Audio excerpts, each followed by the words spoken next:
tardes. Le damos la bienvenida a Carlos Simas y a Paco Ignacio Taibo al estudio de B+, y también a Jalapa, este manantial de cultura y arte veracruzano, nuestra amada ciudad Jalapa.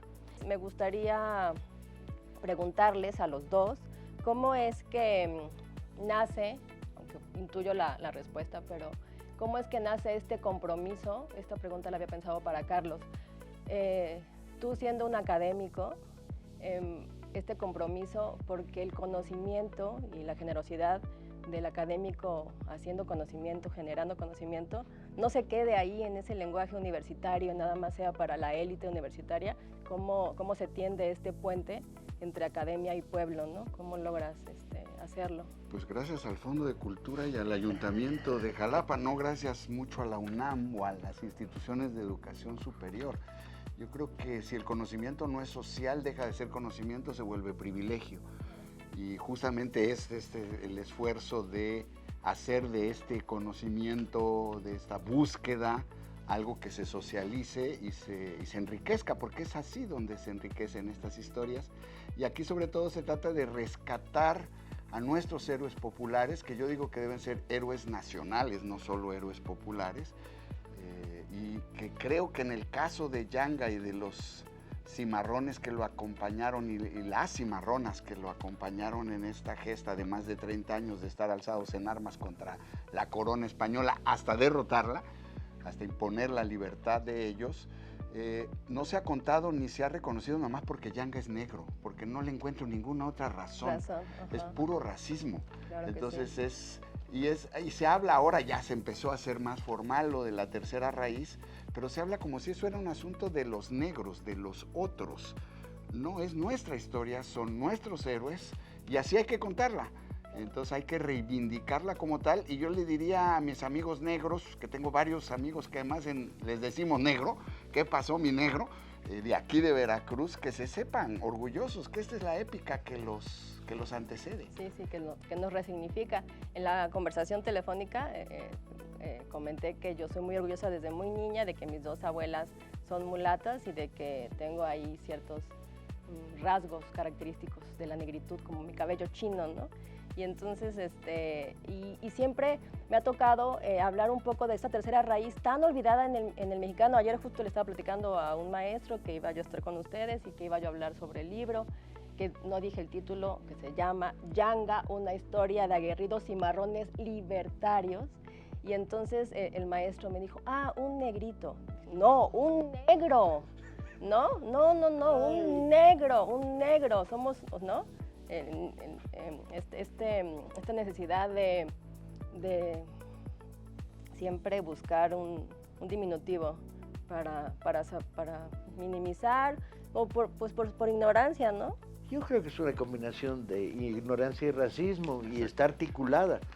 Yo me divertía mucho en Acapulco diciéndoles a los compañeros del movimiento, a ver, ¿ves esta estatua? ¿Qué ves?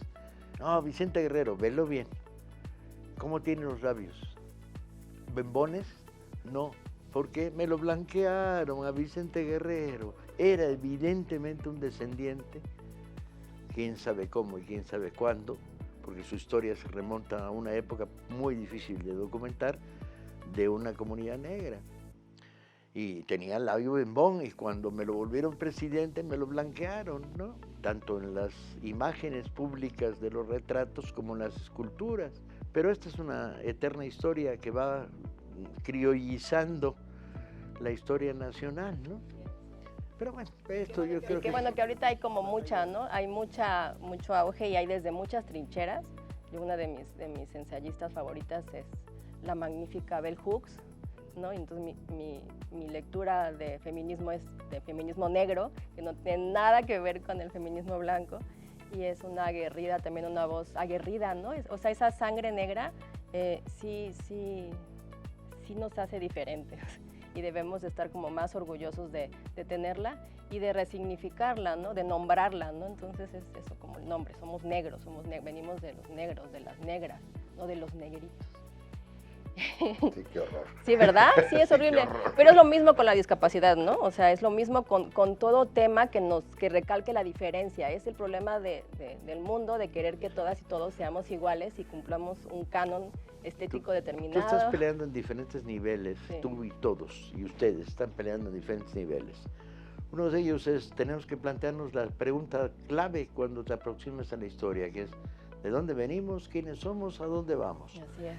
Y entonces tienes que, la única manera de entrar a la pregunta clave es contando. Cuando iniciamos el proyecto para este año del Fondo de Cultura, de las ofensivas sobre Veracruz Centro, estaba muy pensado que vamos a hacer visitas de libro clubs, vamos a hacer una reivindicación de Guadalupe Victoria, que nos parecía muy importante. Vamos a hacer y entonces Carlos nos había ofrecido este libro.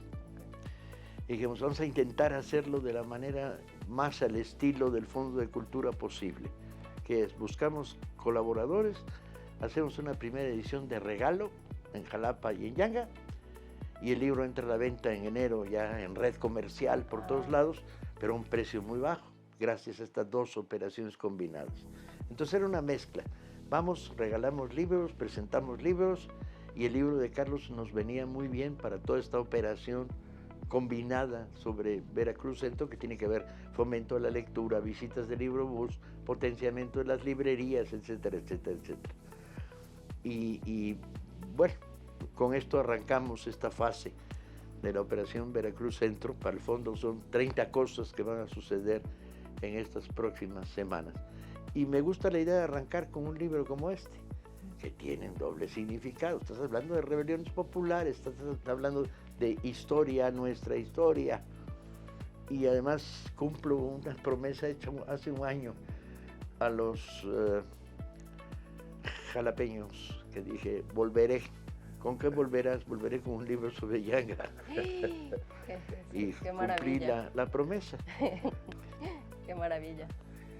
Yo tenía una pregunta sobre Yanga, y aquí está nuestro compañero de Yanga también, que me acaba de decir que significa príncipe, el príncipe.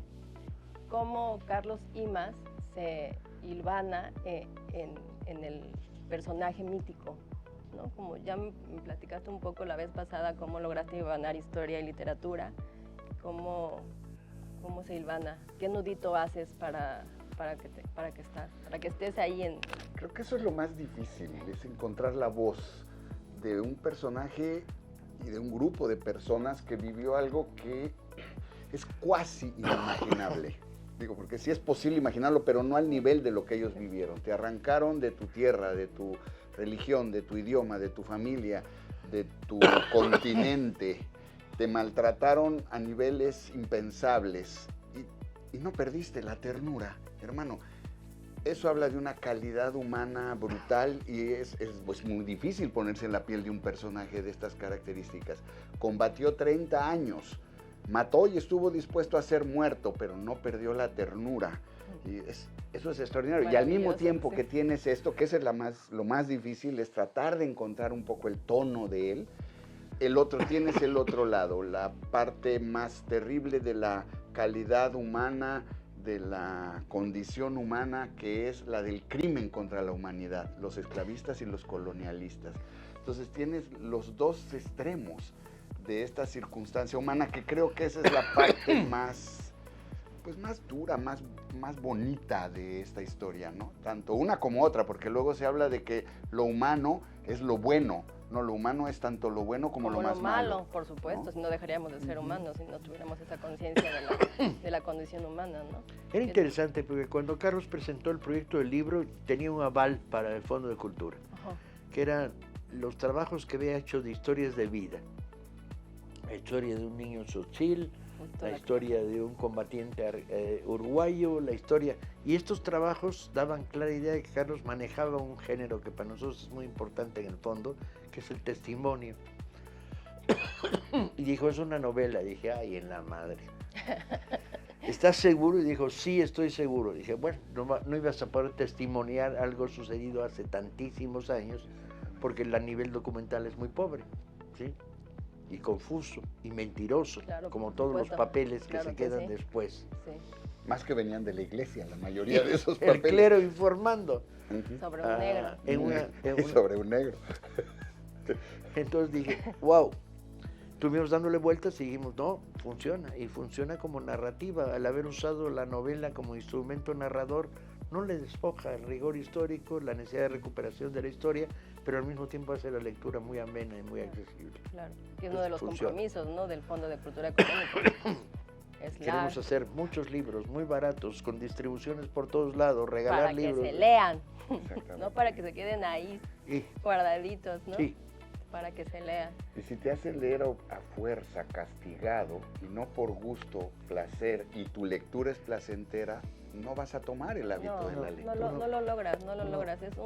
Yo soy promotora de lectura y tengo la fortuna y el privilegio de venir de una familia en donde no conocemos otra manera de vivir más que leyendo. Pero así como lo digo con convicción, amor y pasión, así intento todos los días compartirle mi amor y mi gusto y mi placer por la lectura a las personas, no desde la angustia, desde el deber. no, y la obligación y no. de la obligación. Lo peor que le puedes hacer a un adolescente es decirle, tienes que Sí. leer este libro para mañana, ya lo perdiste como por lector. completo. Tienes que picarle la curiosidad, la duda, la información que tiene pobre y escasa para contrarrestarla a los elementos de pasión que puede haber en esta reconexión con el pasado. Si eso te funciona, lo vas a ganar como lector. Y ahí, por ahí vamos y nos está yendo muy bien, por cierto. Qué bueno, qué bueno. Bueno, sí, el fondo es una maravilla, ¿no? La verdad. Yo siempre intento comprar algo del fondo y tener algo del fondo. Bueno, siempre alguien que ame los libros, por más que dices, es el último libro que compro, es una mentira, ¿no? Claro, Y es luego el llegas próximo, el próximo. Y luego llegas al fondo, a las librerías del fondo y te das cuenta que son libros tan hermosos, tan baratos. Por ejemplo, luego los libros Van a muy buen precio. infantiles, que yo compro mucho para mi trabajo y para mis hijas, y para mí, que los amo con locura, no, pues son muy accesibles, son muy bellos. Hoy estrenamos Yanga en Jalapa, mañana lo estrenamos en Yanga y la gira del fondo durante estos días arranca, pero Jalapa. empieza a recorrer todo el centro de Veracruz. Entonces, hoy, viernes 25 de octubre, en el Centro Recreativo Jalapeño, la Casa de Cultura de los Jalapeños, a las 5 de la tarde estarán estos grandes personajes, seres humanos comprometidos con la cultura, con el bien común, con el pueblo. Tíreles el gancho y vamos a regalar el libro. Ah, sí es cierto, y acuérdense, todavía hasta Los que enero lleguen. es regalado, así que vamos. Esta primera edición la vamos a regalar. Gracias Muy al bien. Ayuntamiento de Jalapa y al Fondo de Sin Cultura. duda. Gracias a las dos instituciones por hacer posible esta novela, que esta novela se lea entre las y los veracruzanos, entre las niñas, los niños y los jóvenes veracruzanos, y reconozcamos la importancia de la negritud en nuestras venas. Muchas gracias. A ti, muchas Gracias, gracias. gracias.